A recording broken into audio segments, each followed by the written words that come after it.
PBA updates tayo mga pare ko. Tuluyan ng pumirma ng kontrata si Troy Rosario sa Barangay Ginebra at Magnolia coach Chito Victolero. Balak tanggalin sa pwesto as a head coach. At Benny Boatwright nasa option pa rin ng SMB na makabalik sa Commissioner's Cup na paparating. Ayon yan dito kay Coach George Gallen.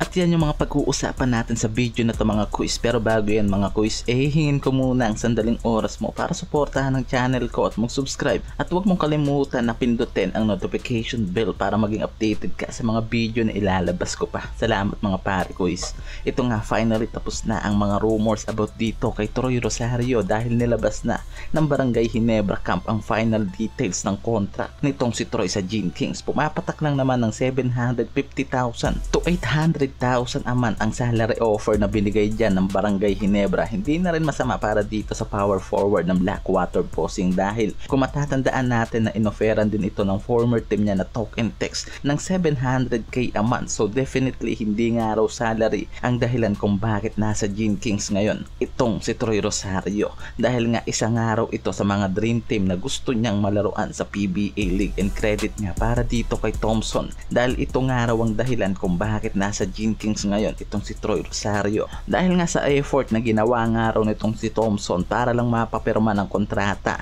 itong si Troy sa Gene Kings. Sa kabilang dulo ay nagpasalamat na itong si Troy sa mga teams na nagbigay offer sa kanya tulad ng Converge at iba pa. So waiting na nga lang raw tayo ngayon kung ano nga raw ang role na ibibigay sa kanya ni Coach Tim Cone sa Gene Kings.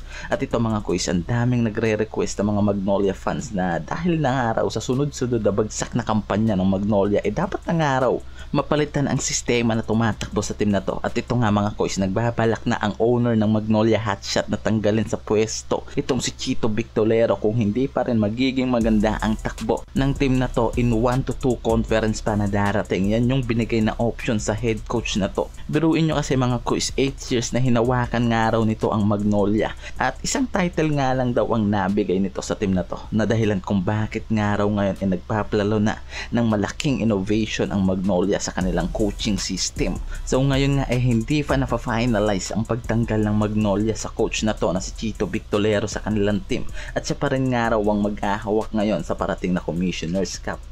Sa kabilang dulo, itong San Miguel Beermen hindi pa rin nawawalan ng pag-asa sa best import nilang si Benny Boatwright na makabalik sa papalapit na Commissioner's Cup.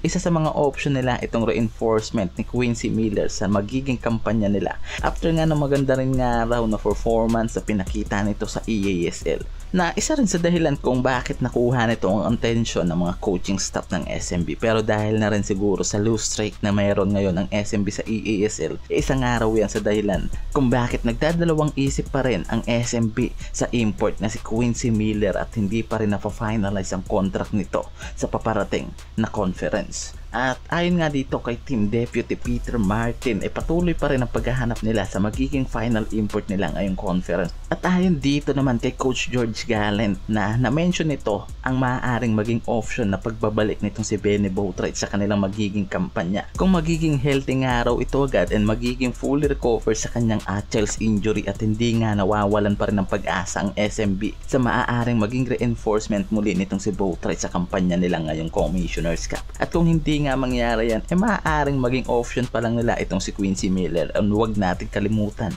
na patuloy pa nga rin daw ang paghahanap nila sa isang dominanteng import na magiging fit sa kanilang team. And kung isa ka sa panatiko sa liga ng PBA and mga teams, even players, mag-comment down ka na pare ko at patuloy na suporta ng aking channel. Maraming salamat sa inyo mga quiz. Peace out.